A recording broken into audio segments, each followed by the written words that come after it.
जैसा कि आप सभी को पता है एसएसओ में ओटीआर ई-केवाईसी चल रही है। इसी ई-केवाईसी से संबंधित स्टूडेंट्स को काफ़ी सारी परेशानियां आ रही है। कुछ स्टूडेंट जानना चाहते हैं कि क्या पेमेंट हमें दोबारा देना होगा, कुछ स्टूडेंट जानना चाहते हैं कि सिग्नेचर अपलोड नहीं हो रहे हैं, कुछ को आधार रेफरेंस नंबर से संबंधित दिक्कत आ रही है, कुछ को कोई और दिक्कत आ रही है। तो चलिए आज की वीडियो में आपके सभी डाउट क्लियर करने की कोशिश करते हैं। आपको जो भी प्रॉब्लम आ रही है शायद उस प्रॉब्लम का समाधान आपको इस वीडियो में मिल जाएगा, और फिर भी अगर कोई प्रॉब्लम रह जाती है तो अगला वीडियो बनाकर बात करेंगे।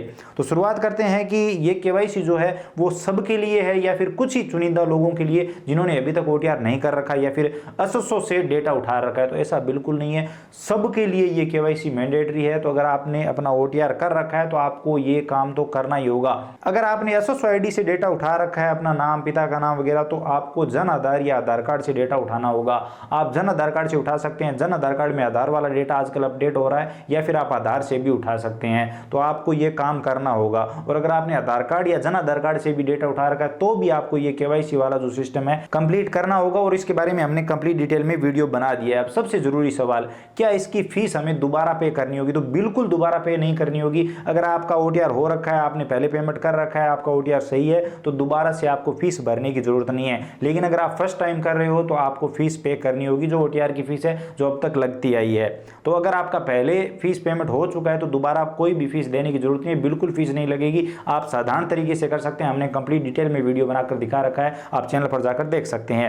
अब अगला सवाल है कि हमें ओटीआर नंबर कहां से मिलेंगे? हमारे जो पुराने ओटीआर नंबर है क्या वो हम लगा सकते हैं? बिल्कुल लगा सकते हो, या फिर नहीं भी लिखते हो तो ज्यादा कोई दिक्कत वाली बात नहीं है। इसी के साथ यहाँ पर अगला सवाल है कि आधार में हस्बैंड का नाम है और अदर डॉक्यूमेंट पे पिता का नाम, तो जाहिर सी बात है होगा ही। अगर कोई विवाहित महिला है तो उनकी जो मार्कशीटें हैं उनमें पिता का नाम होगा और आधार में भी हस्बैंड का नाम होगा, तो वो कोई दिक्कत वाली बात नहीं है। पिता का नाम आसानी से लग जाएगा, उसमें आपको कोई दिक्कत नहीं आएगी जब आप ओटीआर करेंगे। अब एक सबसे बड़ी प्रॉब्लम आ रही है कि जब हम सिग्नेचर अपलोड करने की कोशिश करते हैं तो डायरेक्ट कैमरा ओपन हो रहा है और हमारे सिग्नेचर अपलोड नहीं हो रहे हैं। बहुत सारे लोगों को दिक्कत आ रही है। तो इसका एक ही समाधान है कि आप अपने क्रोम ब्राउजर की या फिर जिस भी ब्राउजर में आप ये काम कर रहे हैं उसकी कैमरा परमिशन ऑफ कर दीजिए। अब ये काम कैसे करते हैं, इसके लिए बहुत सारे वीडियो आपको यूट्यूब पर मिल जाएंगे। आप सर्च कर लीजिए कि गूगल क्रोम पर कैमरा परमिशन ऑफ कैसे करें, या फिर कहीं से भी आप पता कर सकते हैं। बहुत ही सरल काम है, आप कैमरा परमिशन ऑफ कर दीजिए, आप वो काम आसानी से कर पाएंगे। और वहां पर जिस भी फॉर्मेट में मांगा गया, मैंने कंप्लीट डिटेल में वीडियो में बताया है,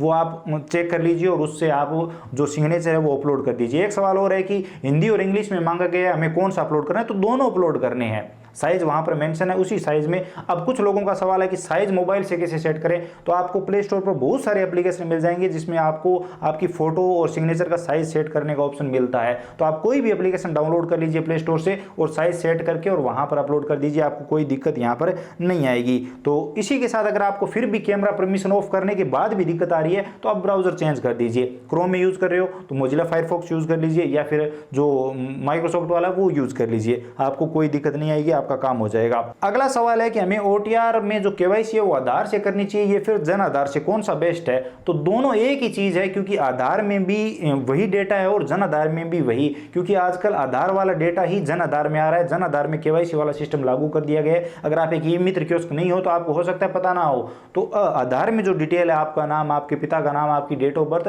वही जन आधार कार्ड में होगा। अगर आपके जन आधार की केवाईसी नहीं हुई है तो आप पहले केवाईसी कर लीजिए और उसके बाद आप जन आधार की डिटेल भी दे सकते हो, कोई दिक्कत वाली बात नहीं है।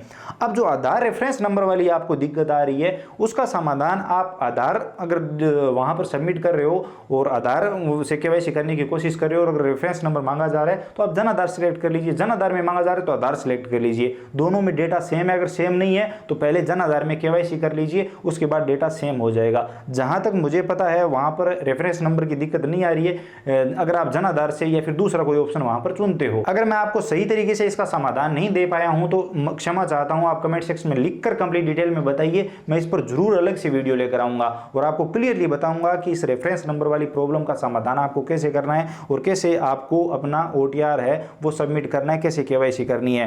बाकी आप केवाईसी का जो तरीका है वो चेंज कर दीजिए, जन आधार या आधार वाला सेलेक्ट करके देखिए, शायद ये प्रॉब्लम आपको नहीं आएगी। और अगर फिर भी आ रही है तो मैंने सच बताऊं तो इन दिनों में देखा नहीं है, आपको कंप्लीट डिटेल में बता दिया जाएगा।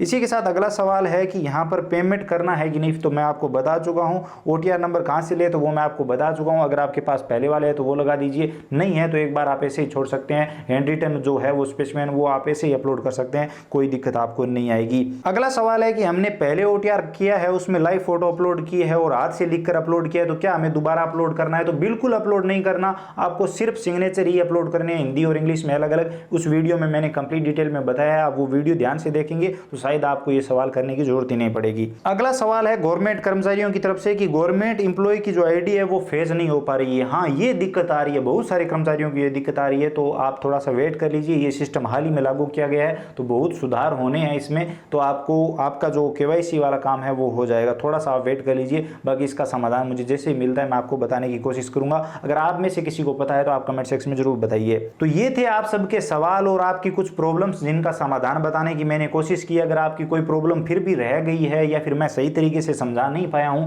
तो क्षमा चाहता हूं, आप कमेंट सेक्शन में लिखिए, जरूर कंप्लीट डिटेल में वीडियो लेकर आऊंगा। बाकी एक एक प्रॉब्लम के बारे में भी आपको कंप्लीट डिटेल में बताया जाएगा। तो आप चैनल के साथ जुड़ सकते हैं। मैं कुछ दिनों से शायद एक्टिव नहीं रह पाया, तो थोड़ा सा वेट कर लीजिए, आपको एक एक प्रॉब्लम का समाधान मिलेगा 1-2 दिनों में ही।